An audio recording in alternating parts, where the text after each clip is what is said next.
ஆவிக்குரிய வாழ்க்கையிலே வளர்ச்சியடைய 3 கருத்துக்கள். முதலாவது, நாம் செல்வங்களை விட வேண்டும். பணம் குடும்பங்களுக்கு, ஊழியங்களுக்கு மிகுந்த பிரயோஜனமாய் இருக்கும். ஆனால் பணமே நம் தேவனாய் இருக்க முடியாது. பணம் நம் தேவனாய் இருந்தால் கர்த்தர் நம் தேவனாய் இருக்க முடியாது என்பதை முதலாவது நாம் புரிந்து கொள்ள வேண்டும். இரண்டாவது, ஓரேபை விட்டு நாம் வெளியே வந்தால்தான் கானான் தேசத்துக்குள்ளே பிரவேசிக்க முடியும். எப்பேற்பட்ட ஆவிக்குரிய காரியங்களை கற்றுக் கொடுத்தாலும், சில ஃபெல்லோஷிப்புகளை ஆண்டவர் கொடுத்தாலும், கர்த்தர் ஒரு இடத்துக்கு ஊழியத்துக்கு போக சொன்னா நம்ம போய்த்தான் ஆக வேண்டும். மூன்றாவது ஒரு முக்கியமான ஒரு காரியம் என்னவென்றால், கிறிஸ்துவை பற்றிய மூல உபதேசங்கள் நல்லதுதான், ஆனாலும் நாம் பூர்ணர் ஆகும்படியாக கடந்து போக வேண்டும். பிரியமானவர்களே, இஸ்ரவேல் ஜனங்கள் எகிப்திலிருந்து பிரயாணப்படுகிறார்கள். ராமசேஸ் என்ற இடத்திலிருந்து அவர்கள் பிரயாணப்பட்டு கிட்டத்தட்ட 40 வருடம் அவர்கள் பிரயாணப்படுகிறார்கள்.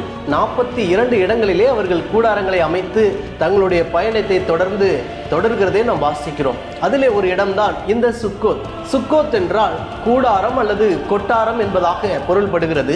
பாருங்கள், யாக்கோப்பு தன்னுடைய ஆடு மாடுகளுக்காக, மந்தைகளுக்காக அவன் கொட்டாரம் போட்டான் என்று வாசிக்கிறோம். அருமையான தேவனுடைய ஜனமே, இந்த கூடாரம் அல்லது கொட்டாரம் என்பது செல்வத்தை குறிக்கிறது, பணத்தை குறிக்கிறது. பாருங்கள், சுக்கோத்தை விட்டு வெளியே வந்தால்தான் அடுத்த ஒரு இடத்துக்கு, அடுத்த ஒரு லெவலுக்கு நம்ம போக முடியும். நம்முடைய ஆவிக்குரிய வாழ்க்கையிலையும் வளர்ச்சி அடைய வேண்டும் என்றால் முதலாவது நாம் செல்வங்களை விட வேண்டும். மாத்திரமல்ல, நீதிமொழிகளின் புஸ்தகம் 27வது அதிகாரம் 23 முதல் 27 வசனங்களை வாசிக்கும் பொழுது ஆடு மாடு என்றால் அது செல்வங்களை குறிக்கிறதா இருக்கிறது. லூக்கா சுவிசேஷம் 16வது அதிகாரம் 13வது வசனத்துக்கு வரும் பொழுது 2 எஜமானுக்கு ஊழியம் செய்ய முடியாது என்று வாசிக்கிறோம்.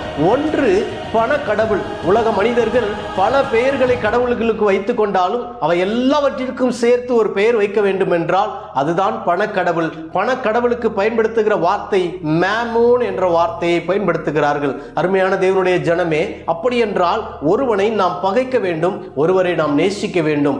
தேவன் என்பதற்கு, கடவுள் என்பதற்கு ஒரே ஒரு பெயர் தான், அது நம் ஆண்டவராகிய இயேசு கிறிஸ்து மாத்திரமே தேவனாய் இருக்க முடியும். உபாகமம் 1வது அதிகாரத்தில் வாசிக்கும் பொழுது ஓரேபிலே இருப்பது நல்லதுதான், ஆனால் ஓரேபிலே இருந்து விட்டால் கானான் தேசம் போய் சேர முடியாது.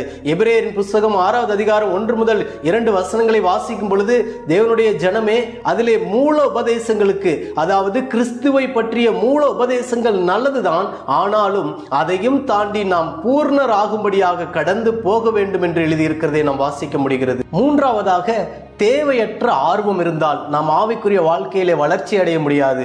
அப்படி என்றால் தேவையற்ற ஆர்வம், இந்த ஐடியல் கியூரியாசிட்டி நமக்குள்ளே வரக்கூடாது.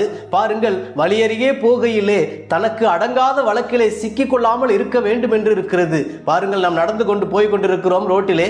அப்படி போகும் பொழுது ஒரு நாய் இருக்கிறது என்றால் அந்த நாயின் காதை பிடித்து திருகினால் அது கடிக்கும் என்று நமக்கு நன்றாய் தெரியும்.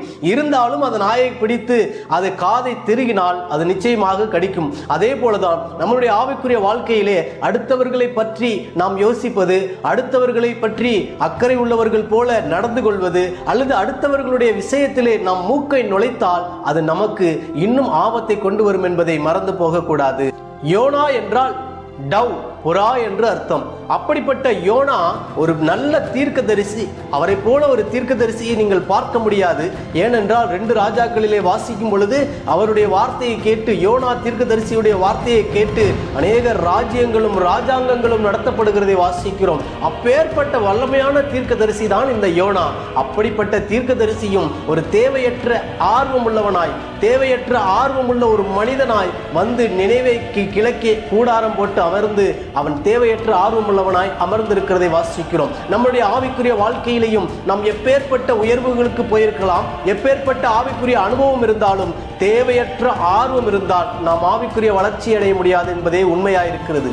ஆண்டவர் உலக அழிவை குறித்து சொல்லும் பொழுது நோவா காலத்தை குறித்து சொல்லுகிறார். லூக்கா சுவிசேஷம் 17வது அதிகாரம் 32வது வசனத்துக்கு வரும் பொழுது, லோத்தின் மனைவியை நினைத்துக்கொள். அருமையான தேவனுடைய ஜனமே, பாருங்கள், சமவெளியில் நில்லாதே, பெண்ணிட்டு பாராதே, ஜீவன் தப்ப ஓடிப்போ என்று சொன்னால் இந்த லோத்தின் மனைவி, பாருங்கள் என்ன நடக்கிறது, என்னதான் சம்பவிக்கிறது என்று பார்ப்போம் என்று திரும்பி பார்த்த பொழுது உப்பு தூணாய் மாறி போனால். நம்முடைய ஆவிக்குரிய வாழ்க்கையிலையும் நாம் போக வேண்டும் என்றால் போய்த்தான் ஆக வேண்டும். என்ன நடக்கிறது என்று திரும்பி பார்த்தோமே ஆனால் நாம் பேக் ஸ்லைடராக, பின்மாற்றம் உள்ளவர்களாக நம்முடைய ஆவிக்குரிய வாழ்க்கையிலே காணப்படுவோம். ஆவிக்குரிய வளர்ச்சி இல்லாமல் போய்விடும் பிரியமானவர்களே. அப்படி என்றால் ஆவிக்குரிய வளர்ச்சி வேண்டும் என்றால் நாம் பின்னிட்டு திரும்பி பார்க்கிறவர்களாக அல்ல. கலப்பையில் கை வைத்தவன் பின்னிட்டு திரும்பி பார்க்க கூடாது. நாம் முன்னோக்கி செல்ல வேண்டும். பூரணராகும்படியாக கடந்து செல்ல வேண்டும் பிரியமானவர்களே.